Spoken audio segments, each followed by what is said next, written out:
Hi guys, आज की video में बात करेंगे हम एक स्विंग ट्रेड की। और वीडियो पूरी देखना, इसमें आपको कुछ चीजें सीखने को मिलेंगी जो कॉमन डाउट्स मेरे को लोगों के आते हैं कि आप ट्रेड को होल्ड कैसे करते हो, ट्रेल कैसे करते हो। और जो छोटे छोटे डाउट्स हैं वो सब आपके इस वीडियो में क्लियर हो जाएंगे। ठीक है।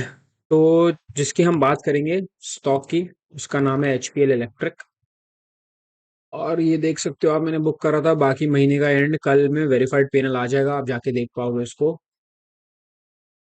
सबसे पहले तो बात कर लेते हैं एंट्री कहाँ पर ली, क्यों ली, और रिस्क कितना लिया, रिवॉर्ड कितना मिला। तो जो रिस्क था इस ट्रेड पे ओपन, वो था 5000। अब 5000 का मतलब हो गया 0.5% का रिस्क, क्योंकि मैं 10 लाख से स्विंग ट्रेड करता हूँ। ठीक है। और जो रिवॉर्ड मिला वो हमारे को कितना मिला है, 28,000। तो close to 6 times of my risk. 6 times of my risk का मतलब हो गया 5,000 के बदले में मेरे को 30,000 रुपए मिले हैं, तो 6 गुना अपने रिस्क का मेरे को रिवॉर्ड मिला। ठीक है। अब सबसे कॉमन गलती क्या करते हैं मेजोरिटी लोग, मेरे को 1:3 चाहिए, वो 1:3 1:4 पे पूरा माल बेच देते हैं। जबकि अगर आप मेरे कई और बड़े विनर्स देखोगे तो ये तो 8 8 9 आर पे चल रहा है, मतलब 8 9 टाइम्स ऑफ माई रिस्क मिल रहा है मेरे को। ये मैंने आधा बुक कर लिया, इसमें भी 6 7 8 आर मिल रहा है। तो मैं कभी भी अपने ट्रेड्स को जल्दी बुक नहीं करता। सबसे बड़ी गलती क्या है, लोग ट्रेड को बहुत जल्दी बुक कर लेते हैं। अब इस ट्रेड को यहां पर क्यों बुक करा, उसकी एक्सप्लेनेशन भी दूंगा। ठीक है। मगर आपको पहले इस चीज पे फोकस करना पड़ेगा कि ये एक मैथमेटिकल गेम है। ठीक है। आप मान लो 1:3 निकालते हो तो आपको 25% की विन रेट चाहिए। मतलब आपको 25% सही होना है, सिर्फ ब्रेक इवन होने के लिए। ठीक है। दूसरी बात, और साइकोलॉजी वीडियोस नीचे पहला लिंक है, पूरी प्लेलिस्ट है, पूरी प्लेलिस्ट देखना। गारंटी लेता हूं कि आपकी साइकोलॉजी अपने आप चेंज आपको देखने को मिलेगा। ठीक है। और ये स्ट्रैटेजी वाली वीडियो भी डली हुई है, जाके देख सकते हो, 1 घंटे का पूरा कोर्स है।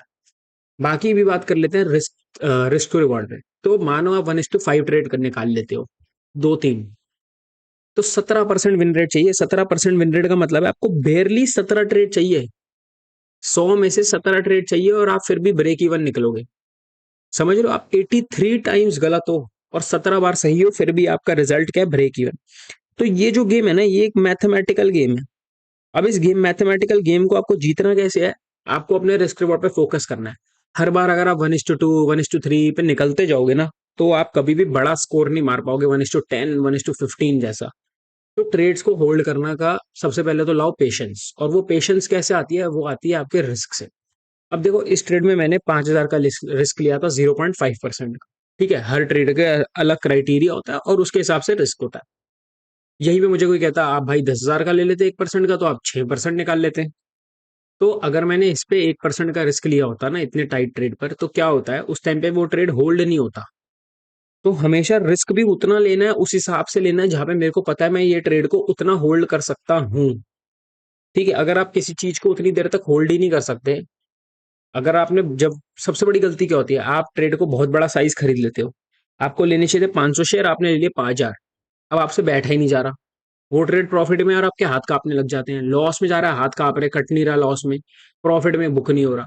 समझ लो, गलतियां दोनों तरफ से होती है जब साइज खराब होता है। तो सबसे पहले फोकस करना है साइज पे। इसको याद कर लो, चार्ट को कॉपी कर लो, चिपका लो अपनी दीवार पे। ठीक है। सबसे पहले इनको इंप्रूव करना है आपको। अब बात करते हैं इसकी एंट्री की। तो सबसे पहले स्टॉक को चलेंगे हम देखने वीकली में। अगर आप वीकली में आओ देखने के लिए, तो चार्ट ऑलरेडी एक काफी अच्छा ब्रेकआउट मूव देके निकल चुका था, जो कि हम देखें कितना बड़ा मूव है यहाँ से अपने।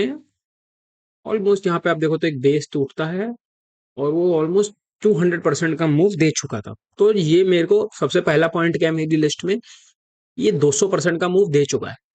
दूसरी चीज में क्या देखता हूँ, वॉल्यूम। 200% का मूव दिया है विद वॉल्यूम। वॉल्यूम इंडिकेटर कौन सा लगाता हूँ, यहाँ पर आप जाओगे, ट्रेडर लाइन करके है, ये आ जाएगा यार, एनहांस्ड वॉल्यूम ट्रेडर लाइन्स। ठीक है। ये वॉल्यूम इंडिकेटर है, आप कोई भी लगा सकते हो, नॉर्मल भी सेम होता है, ये भी सेम है। अब मैं देख रहा हूँ कि भाई ये 200% का मूव दे चुका मेरे को वॉल्यूम के साथ, तो स्टॉक तो स्ट्रांग है, लेकिन याद रखो कि ये 200% का मूव दे चुका है। तो अभी इसको टाइम लगेगा थोड़ा कंसोलिडेट होने में। क्योंकि कोई भी हेल्दी मूव, कोई भी एक अच्छा जो बड़ा मूव आएगा ना, वो धीरे से आता है, ऐसे नहीं आता कि 10 दिन में 500%। टाइम लगता है, महीना 2 महीना 3 महीना, उसको टाइम लगता है। धीरे धीरे बाइंग आती है, सेलिंग आती है, बाइंग आती है, सेलिंग आती है। ठीक है। कोई भी चीज हम स्टॉक खरीदते हैं, स्टॉक मार्केट की बात करते हैं, तो हम सब एक चीज सीखते हैं, हायर हाइज हायर लोज। लेकिन जब ट्रेड लेते हैं तो चाहते हैं ऐसा चले जाए। क्यों चले जाए ऐसा भाई? ऐसा चले ना, क्या दिक्कत है आपको? ठीक है। तो ये तो बात हो गई यहाँ की। मैंने वीकली पे देख लिया 200% बढ़ा, अब मैं आया डेली पे। अब डेली पे अगर आप चार्ट देखो तो डेली पे एक बड़ा मूव आता है, फिर थोड़ी सी एग्जॉशन आती है। और यहाँ पर अगर आप देखो तो यहाँ पर सर्किट लग रहे हैं 16%, 25%, यहाँ पर सर्किट लिमिट हो जाती है 5% पे चेंज। ठीक है, तो एक सबसे क्रूशियल बात ये थी। उसके बाद अगर आप देखो ना, तो यहाँ पर कुछ, जहाँ पर एक बेस बन रहा है, सेल आने के बाद यहाँ पर एक बेस बन रहा है, बाइंग, बाइंग, बाइंग। ये एक अच्छा सपोर्ट एरिया बन रहा है। सपोर्ट एरिया के बाद 3 दिन बनते हैं बिल्कुल टाइट कैंडल्स, बिल्कुल टाइट। और जो ये वाला दिन है 21 अगस्त, अगर मैं 21 अगस्त को निफ्टी का चार्ट भी निकालूंगा तो आप देखोगे स्टॉक पहले, निफ्टी भी नीचे गया था, मार्केट पहले पूरा दिन वीक हुई थी, फिर स्ट्रांग हुई थी। अभी चल लेते हैं हम 21 अगस्त पे। 21 अगस्त जो मुझे याद है मैंने लिया था जिस दिन ट्रेड, ये देखो 21 अगस्त। ठीक है, तो मार्केट पूरी तरह वीक नहीं गई थी, लेकिन मैं गारंटी ले रहा हूँ कुछ हुआ था जो मुझे याद है। और हम जाके देख लेते हैं, मंडे का दिन है, ठीक है। हाँ ये देखो, अच्छा बाइंग आई थी, फिर सेल ऑफ आया, उसके बाद डे लो टूटा और वापस से बाइंग शुरू हुई थी। डे हाई जब टूटा था तो स्ट्रेंथ वापस से आ चुकी थी मार्केट में। ठीक है, अब मैं एचपीएल इलेक्ट्रिक देखने जा रहा हूँ। और अब एचपीएल पे आप देख रहे हो, इस दिन पर स्टॉक नीचे गया और फिर इसने एक अच्छा 3 दिन का टाइट ब्रेकआउट दिया। ठीक है, इस ब्रेकआउट पे मैंने बाय करा था 210 के साथ, और स्टॉप लॉस था ये बहुत छोटा सा 203 का। 7 पॉइंट का स्टॉप लॉस था। क्वांटिटी कितनी खरीदी हुई थी मैंने? क्वांटिटी ली थी 900, तो 900 टू 7 कर लो, रफली लगभग 6000 के आसपास का रिस्क आ रहा है। वैसे तो स्टॉप लॉस हल्का सा ऊपर था, लेकिन आप 203 ही अज्यूम करके चलो।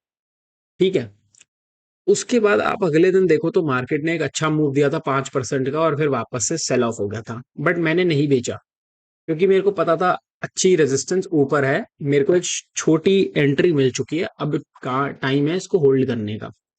क्योंकि क्या है ना, देखो सबसे बड़ी गलती क्या होती है, मैंने स्टॉक ले लिया, अगले दिन नहीं चल रहा, परेशान, सेल।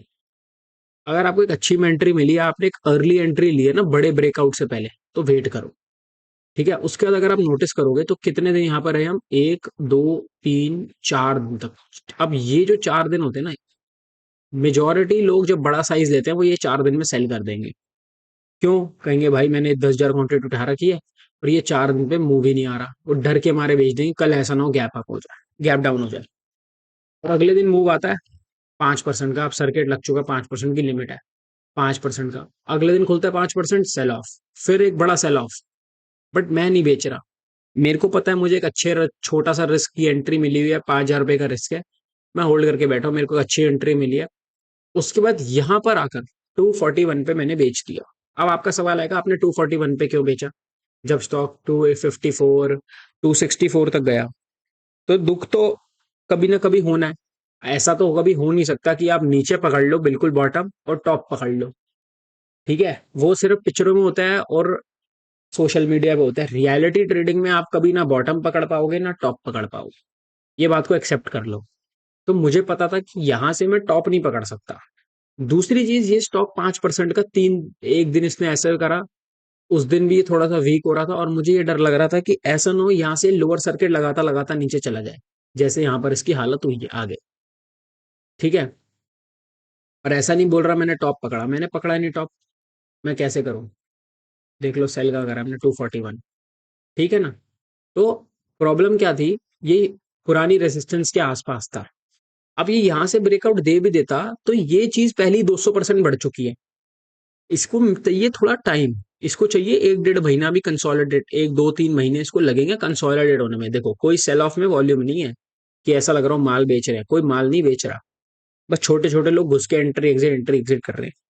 अब मुझे पता है जिस चीज को अभी टाइम लगेगा, तो मैं उस चीज में क्यों अपने हाथ जलाऊं? मेरे को एक अच्छा 6 का रिस्क रिवॉर्ड मिल रहा है, मैं रिसेंट रेजिस्टेंस के पास हूं, मैंने पूरा का पूरा बेच दिया, मैंने ट्रेल भी नहीं करा। मैं जनरली ट्रेल करता हूँ बाकी चीजों को, जैसे मैं आपको दूसरा कोई ट्रेड दिखाऊंगा तो मैं दिखाता हूँ मैं ट्रेल कैसे करता हूँ, लेकिन मैंने इसमें ट्रेल भी नहीं किया। और क्योंकि जरूरी नहीं है ना हर चीज को हम ट्रेल करें, कुछ चीजों को पूरी तरह बुक कर लेना चाहिए। सबसे पहला अपने अंदर ये बात एक्सेप्ट कर लो कि ना आप टॉप पकड़ सकते हो ना आप बॉटम पकड़ सकते हो। ठीक है, पहली चीज होती है ये बात को एक्सेप्ट करना कि हम सबसे होशियार नहीं है इस मार्केट में। हमें पैसा बनाना है, हमें नंबर नहीं कलेक्ट करने, हीरो नहीं बनना इंटरनेट पे कि मैंने तो टॉप पकड़ा था जी, मैंने बॉटम पकड़ा था। मैं बीच में घुसा, बीच में पहले बेच दिया, दुख हो रहा था 268 देखकर। ये नहीं बोल सकता मैं दुख नहीं हो रहा था, मैं इंसान हूँ, 30 पॉइंट निकल गए हाथ से, मेरे भी दुख हो रहा था। लेकिन 60,000 और 30,000 रुपये और निकल गए। मगर अब वापस 215 पे आ गए तो खुशी भी हो रही है। तो इसका तो कोई हल है ही नहीं, इसीलिए मैंने बोला साइकोलॉजी की मैंने नीचे वो डाल दी है प्लेलिस्ट, वो जाके देख लो। अभी मैं आपको एक और ट्रेड दिखाता हूँ, ये देखो रनिंग ही है, ये सारे ट्रेड्स जो दिखाऊंगा ये सब रनिंग ही दिखाऊंगा। ठीक है, क्योंकि वही चीज दिखाओ जो इंसान करता हो। ये देखो महाबैंक, सिंपल है ना, देखो मैंने इसको सेल कर दिया थोड़ा सा। यहाँ पर मैंने ऐसा नहीं करा कि मैं इसको वो कर रहा हूँ, मैंने ट्रेल नहीं करा, मैंने बेच दिया। ठीक है, थोड़ा सा बेच दिया, बाकी का ट्रेल कर रहा हूँ। राइट। अब एक और चीज बतानी थी एचपीएल में कि अगर आप देखो ना कोई भी चीज जो सर्किट लगाती है बड़ी तेज तेज 5% 10% के, तो कई बार ऐसा होता है कि ये चीज आपको भारी पड़ जाती है, ये चीज सीधा उल्टी ले जाती है आपको नीचे।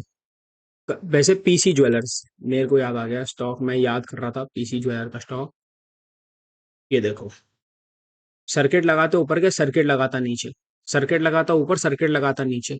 और ये जो सर्किट में फंसते हैं ना लोग, ये बहुत गंदा फंसते हैं। देखो इस सर्किट, ये देखो यहाँ से सर्किट लगी है 69 से सीधा 21, और आप रोते रह जाओगे कि ये क्या हो गया मेरे साथ, लेकिन इसका कोई हल नहीं होगा। तो थोड़ा सा इनसे बच के भी रहना चाहिए, जो रोज रोज सर्किट मार रहे हो इधर उधर इधर उधर, फटाफट हो रहे हैं। एचपीएल में देखो इतना बड़ा मूव आ गया, कोई सेंस नहीं थी, जबकि अब देखो इस दिन भी गैप अप खुला था, सेलिंग आ गई, इस दिन भी 5% का डाउनफॉल आ गया। ये भी एक अच्छा मूव है, 10% का रिवर्स, उसके बाद gap up gap up gap up, circuit circuit circuit, और फिर एक बड़ा सेल ऑफ 5% का। ठीक है, तो यही बताना था मेरे को। ट्रेड बहुत अच्छा था मेरे हिसाब से, 6 टाइम्स ऑफ माई रिस्क। अभी बोल रहा हूँ प्लेलिस्ट नीचे है, जाके देख लेना, टेलीग्राम का लिंक नीचे। और अगर वीडियो एंड तक देखी है तो कमेंट कर दो ब्लैक। मैं बस देखना चाहता हूँ कितने लोग एंड तक वीडियो देख पाते हैं। ठीक है, थैंक यू फॉर वॉचिंग।